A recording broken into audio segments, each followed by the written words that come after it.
Sarah spent 6 years building the perfect rental portfolio in one of America's hottest cities. Wait lists, bidding wars. Then this spring, her tenants left. All of them. And the phones stopped ringing. She's not alone. Landlords in a dozen once untouchable cities are watching leases expire, and nobody renews. But here's what nobody tells you. This isn't a housing crash. It's something stranger. Real estate agents call it a soft patch. Landlords call it bad luck. But look closer at the data. Vacancy rates, migration filings, builder incentives, and a pattern emerges that most local reporting misses entirely. 10 cities, 10 different reasons. One connecting thread nobody's talking about yet. By the end, you'll know exactly to watch for in your own market. If you've ever wondered whether your rent is fair, whether now's the time to buy, or why your landlord suddenly got flexible, subscribe now. This channel breaks down housing trends 6 months before mainstream headlines catch up. Hit subscribe, because entry number 10 is about to show you a city where landlords went from turning away applicants to begging them to stay. Number 10. Austin, Texas. 5 years ago, Austin was the impossible city. Tech money poured in, apartments rented within hours of listing, and landlords could raise rent by hundreds of dollars a year and still fill every unit. Today, some of those same buildings are sitting half empty, offering 2 months free just to get anyone to sign. What happened? Builders believed the boom would never slow down. Cranes went up across East Austin, the Domain, and the suburbs, adding thousands of new units in a few short years. But population growth cooled faster than construction did. Remote workers who moved in during the pandemic started drifting back toward cheaper markets or returning to major hubs as return-to-office mandates spread. The result? More apartments chasing fewer renters. Here's what most outsiders get wrong. They assume a city with too many empty apartments must be dying. It isn't. Austin's job market is still healthy. This isn't collapse, it's overcorrection. Builders read the room 5 years too late, and now supply is finally catching up to reality. For renters, that means real leverage for the first time in years. Landlords negotiating rent, waiving fees, throwing in parking or gym access just to keep occupancy up. For buyers, it means homes that once triggered bidding wars are sitting on the market long enough to actually negotiate on price. The takeaway? When new construction outpaces population growth, power shifts from the landlord to the tenant, and that shift can last for years, not months. But Austin's story is about oversupply. The next city on this list didn't build too much. It built almost nothing. And its problem is something far more expensive. Number 9. Cape Coral, Florida. Cape Coral used to be a landlord's dream. Waterfront canals, retiree demand, snowbirds fighting over lease renewals every winter. But walk through some neighborhoods today and you'll find for rent signs that have been up for months. The units aren't empty because nobody wants to live there. They're empty because almost nobody can afford to.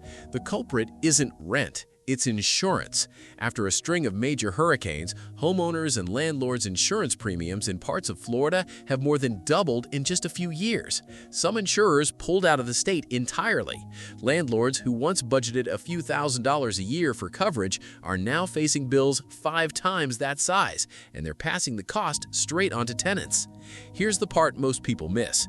Rents in Cape Coral didn't necessarily go up because of demand. They went up because insurance became a fixed, unavoidable cost landlords had no choice but to cover. When a tenant's lease comes up for renewal and the new asking rent jumps $300 or $400 purely to offset an insurance bill, many simply walk away, often out of state entirely. This is a different kind of squeeze than Austin's. It's not too many apartments. It's a hidden cost baked into every lease that renters never see on a listing page but absolutely feel every renewal cycle. For renters, the lesson is to ask directly, has insurance driven a rent increase or is it market-based? That answer tells you whether the price is temporary or permanent. For buyers, it means factoring insurance costs into affordability calculations as seriously as the mortgage itself. In some coastal markets, insurance alone can add the equivalent of a second monthly payment. Cape Coral shows how a cost most renters never think about can quietly break a rental market. But the next city on this list didn't lose people to cost. It lost them to a bigger, stranger shift in where Americans actually want to live. Number 8. Chicago, Illinois. Chicago's rental market used to run on a simple rule. Even when things got tight, someone was always moving to the city for a job. That rule quietly broke. For the first time in decades, more people are leaving Illinois than arriving, and landlords in some neighborhoods are feeling it directly, leases expiring with no one lined up to take over. This isn't collapse, it's slow erosion. Illinois has posted several consecutive years of net domestic outmigration according to census data, as residents move to states like Texas, Florida, and Indiana. The reasons are layered. Some cite property taxes among the highest in the country, others point to job growth concentrating in Sunbelt metros, and some simply follow family or retirement plans elsewhere. Here's what outsiders misunderstand. Chicago isn't emptying out overnight, and it isn't becoming unlivable. The city's core neighborhoods remain vibrant, but rental markets are extremely sensitive to marginal changes. It doesn't take a mass exodus to flip a landlord's market into a renter's market. It just takes population growth to slow enough that new households stop outpacing available units. For landlords, that means the old playbook, raise rent at every renewal, assume someone else will pay it, no longer works in every neighborhood. For renters, it means genuine room to negotiate, especially in buildings outside the most in-demand corridors like the Loop or Lincoln Park. The takeaway is, watch a state's net migration numbers, not just its headlines. A city can have booming restaurants and packed stadiums while quietly losing the population growth that rental markets depend on. That gap between perception and data is exactly where opportunity hides. Chicago's story is about people leaving quietly. The next city's problem came from people who arrived, then discovered the jobs that brought them there disappeared just as fast. Number 7. Boise, Idaho. During the pandemic, Boise became the poster child for America's migration boom. Californians sold high-priced homes and moved in with cash. Bidding wars became routine, and rents climbed so fast that locals joked their own hometown had priced them out. Landlords couldn't build fast enough to keep up. Then the story flipped. Boise built aggressively to meet that demand. New apartment complexes, subdivisions, entire planned communities. But the flood of newcomers that justified all that construction slowed dramatically once remote work policies tightened and the initial wave of relocators had already arrived. The jobs that many assumed would follow the population boom didn't materialize at the same pace, particularly in tech and finance roles that paid the salaries needed to support those higher rents. Here's what outsiders get wrong about boom towns like Boise. The boom wasn't fake, and the bust isn't a collapse. It's a supply-demand curve catching up to itself. Thousands of units built for a wave of arrivals are now competing for a smaller pool of renters than developers projected, because the migration surge was always going to be temporary, not permanent. For renters, this means markets that felt impossibly competitive just 2 or 3 years ago can flip fast, sometimes within a single lease cycle.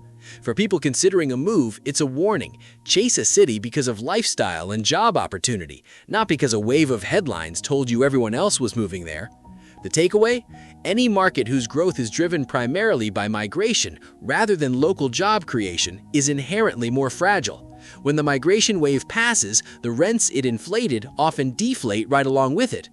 Boise's boom and bust took years to unfold. The next city on this list saw the same dynamic happen in a fraction of the time, and for a reason almost nobody was watching for. Number 6. Seattle, Washington. Seattle's rental market ran on one dependable engine for over a decade: tech hiring. Amazon, Microsoft, and a wave of well-funded startups meant a steady stream of high-earning renters competing for units near South Lake Union and Capitol Hill. Then the layoffs started, and they didn't stop. Beginning in 2022 and continuing in waves since, major tech employers cut tens of thousands of positions nationally, with Seattle area companies among the hardest hit. Some laid-off workers left the region entirely, relocating to cheaper metros or moving in with family while they searched for new roles. Others stayed but downsized, trading one-bedroom apartments for shared housing or moving in with partners to cut costs. Either way, the pool of renters able to pay premium rents shrank. Here's what most people misunderstand about tech-dependent rental markets. They don't fail gradually. They're often stable for years, then shift quickly, because a huge share of renters in these cities work in a single industry. When that industry contracts, the effect on vacancy rates and lease renewals shows up almost immediately, often faster than in more economically diversified cities. For landlords who built their pricing model around endless tech hiring, this has meant a hard reset. concessions, rent reductions, and units sitting vacant in buildings that once had waiting lists. For renters, it's created an opening, genuine negotiating power in a city that rarely offered any. For anyone considering a move, it's also a caution. A rental market's strength is often only as strong as the single industry propping it up. The takeaway: before signing a long lease in a city dominated by one employer or sector, ask a simple question. What happens to this rental market if that industry has a bad year? Seattle just answered that question in real time. Seattle's story is about one industry stumbling. The next city's problem came from something almost nobody connects to housing at all: a shift in who's being born and who isn't. We're only halfway through this list, and the pattern is already getting harder to ignore. If you're trying to figure out what's happening in your own city, drop your zip code or your local rent trend in the comments. Some of what you're seeing on the ground hasn't hit the headlines yet. And if you want the next housing shift before the mainstream press catches up, subscribe now. Entry number 5 is where this pattern stops looking like coincidence. Number 5. Pittsburgh, Pennsylvania. Pittsburgh reinvented itself over the past 2 decades, trading steel mills for hospitals, universities, and a growing tech and robotics sector. For years, that reinvention kept rental demand steady. But lately, landlords in some neighborhoods are noticing something strange. Leases aren't being renewed. And it's not because tenants are unhappy or priced out, it's because there are simply fewer young adults to rent to. Pennsylvania is one of the oldest states in the country by median age, and Allegheny County, where Pittsburgh sits, has seen its 20 to 34 age group, the group that forms the bulk of rental demand, shrink for years. Lower birth rates decades ago mean smaller generations reaching prime renting age today. At the same time, many young graduates who do stay in Pittsburgh are increasingly choosing to buy starter homes rather than rent, thanks to relatively affordable home prices compared to coastal cities. Here's what outsiders misunderstand. This isn't economic decline. Pittsburgh's job market in healthcare and tech has genuinely grown, but rental demand doesn't just follow jobs, it follows demographics. A city can add employers and still lose renters if the generation that typically fills apartments is smaller than the one before it. This is a slower, quieter pattern seen elsewhere on this list. There's no single dramatic event, no insurance spike, no mass layoff, no oversupply, just a demographic math problem playing out apartment by apartment, lease by lease. For renters, cities like this often mean long-term rent stability, since landlords facing a shrinking tenant pool are far less likely to push aggressive increases. For buyers, aging population markets can offer some of the best long-term value, since fewer competing renters often means fewer competing buyers too. The takeaway: population isn't just about people moving in and out, it's about how many people are being born into renting age in the first place. That number is falling in more places than most people realize. Pittsburgh's shift happened over decades. The next city's transformation happened almost overnight, and for a reason tied directly to government policy. Number 4. San Francisco, California. San Francisco has one of the strictest tenant protection laws in the country. Once a landlord signs a long-term lease, evicting a problem tenant, even for legitimate reasons, can take months and cost thousands in legal fees. For years, landlords accepted that trade-off because rents were high enough to justify the risk. Lately, more of them are deciding it isn't worth it anymore. Here's the twist almost nobody expects. Some San Francisco units aren't sitting empty because no one wants to rent them. They're sitting empty because landlords are choosing not to rent them at all, opting for short-term rentals, corporate leases, or simply leaving units vacant rather than risk a long-term tenant they can't easily remove if something goes wrong. This is a direct result of policy, not the market. San Francisco's rent control and just cause eviction ordinances were designed to protect renters from being pushed out, and for existing tenants, they largely succeed. But they've also made landlords more risk-averse about signing new long-term leases, especially with the same softening tech sector demand seen in Seattle. The result is a market where both landlords and renters are more cautious than they've been in years. Most outsiders assume housing policy only helps or only hurts one side. The reality is messier. Protections that help long-term tenants can simultaneously make landlords warier of signing new ones. For renters, this means unusually strong negotiating leverage right now, since a filled unit is often better for a landlord than eviction law uncertainty. For anyone relocating, it's worth directly asking about lease length flexibility and landlord history, since the smoothest deals often go to tenants who signal stability up front. The takeaway? Strong tenant protections can unintentionally shrink the pool of available rentals by making landlords pickier about who they lease to, a paradox almost no one considers when evaluating a city's rental market. San Francisco's problem was caution. The next city's problem was the exact opposite: landlords who overbuilt with total confidence only to watch the market punish them for it. Number 3. Nashville, Tennessee. Nashville spent the last decade as one of America's undisputed boomtowns. No state income tax, a red-hot music and healthcare economy, and a wave of transplants that made Nashville is the new Austin a common headline. Developers believed the growth story completely, and they built accordingly, maybe too completely. Cranes filled the skyline for years, adding tens of thousands of luxury apartment units concentrated heavily in and around downtown, the Gulch, and Midtown. But nearly all of that new supply targeted the same renter: young, high income, willing to pay premium rent for a luxury finish and a rooftop pool. Developers largely ignored mid-range and affordable units, betting the luxury renter pool was bottomless. It wasn't. Once the initial migration wave slowed and interest rates made borrowing more expensive for everyone, that narrow slice of renters simply wasn't large enough to fill every new luxury tower being delivered at once. Landlords in Nashville's priciest new buildings are now offering rent concessions that would have been unthinkable 3 years ago. Here's what outsiders misunderstand. This isn't a market rejecting Nashville, it's a market that built for one type of renter instead of many. Cities that diversify their new construction across price points tend to weather demand slowdowns far better than cities that bet everything on the luxury segment.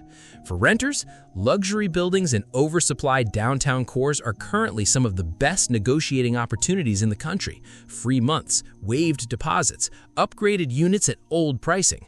For buyers and investors, it's a lesson in reading permit data before committing. A flood of luxury-only construction permits is an early warning sign, not a growth signal. The takeaway? Oversupply isn't just about total unit count, it's about whether new supply matches the renters who actually exist in a market. Nashville built beautifully, it just didn't build broadly enough. Nashville's mistake was ambition without diversity. The next city's story is stranger still. A market where the jobs never left, the population never left, but the renters left anyway. Number 2. Phoenix, Arizona. Phoenix should be a landlord's paradise. Job growth is strong, population is still rising, and the city has spent years near the top of national relocation lists. Yet some large apartment complexes are watching renewal rates fall even as Phoenix keeps growing. The renters didn't leave the city, they just stopped wanting to live in apartments.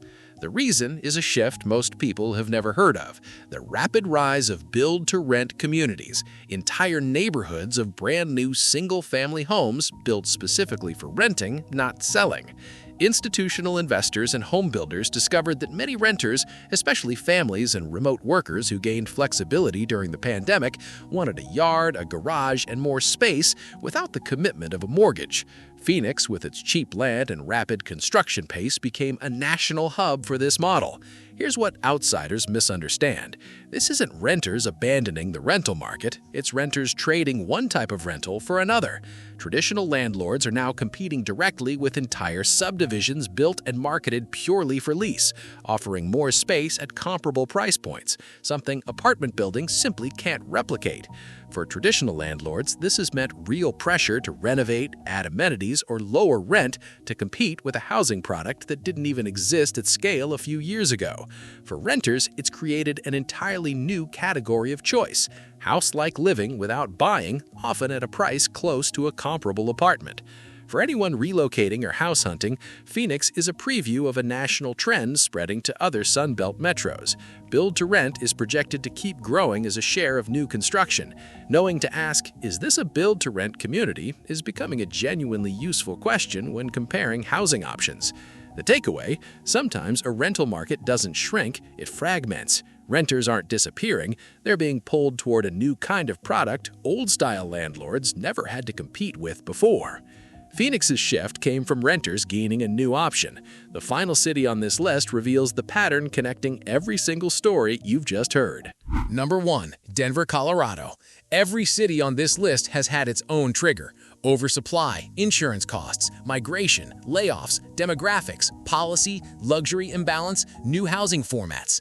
Denver has all of them layered on top of each other, which is exactly why it sits at number 1. Denver added a wave of new apartment supply during its pandemic-era boom, much like Austin and Nashville. At the same time, Colorado has seen slowing net migration compared to the 2010s as some residents priced out of homeownership left for cheaper states.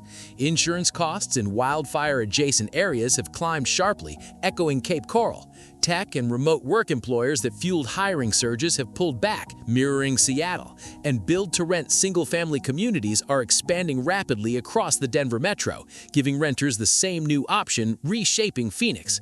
Here's what most people miss. Denver isn't struggling because of one bad decision. It's struggling because it's a snapshot of nearly every force reshaping American rental markets at once, compressed into a single metro area. That's precisely why landlords here are the most confused. The market doesn't look broken by any single measure, yet lease renewals keep declining anyway. For renters, Denver right now represents one of the clearest negotiating windows in the country. Concessions, flexible terms, and genuine leverage across nearly every price point. For buyers, it's a market where patience is finally being rewarded after years of bidding wars. The takeaway? When multiple unrelated pressures hit a single market simultaneously, the effect isn't additive, it's compounding. No single headline explains it, which is exactly why so few people saw it coming. Denver closes this list because it isn't really about Denver. It's proof that the same forces scattered across 9 other cities can converge in one place, and when they do, even the most confident landlords lose their footing. That brings us to the pattern connecting all 10. 10 cities, 10 different triggers, but one shared thread. Every market that lost pricing power stopped growing its renter pool faster than its housing supply. Oversupply, layoffs, aging demographics, new competition, rising costs, they all break the equation from a different angle. Before you sign a lease or buy a home anywhere, ask one question. Is the number of renters here actually growing or just the number of units? Landlords panic when that balance flips. Renters win when they notice it first. That's the real skill this video taught you. Not which cities to avoid, but how to read any housing market before the headlines catch up. If this changed how you'll read your next lease renewal or listing price, subscribe. This channel breaks down these shifts months before most outlets connect the dots. And if you're currently negotiating a lease or watching your own market shift, tell us where in the comments. The next video might be about your city.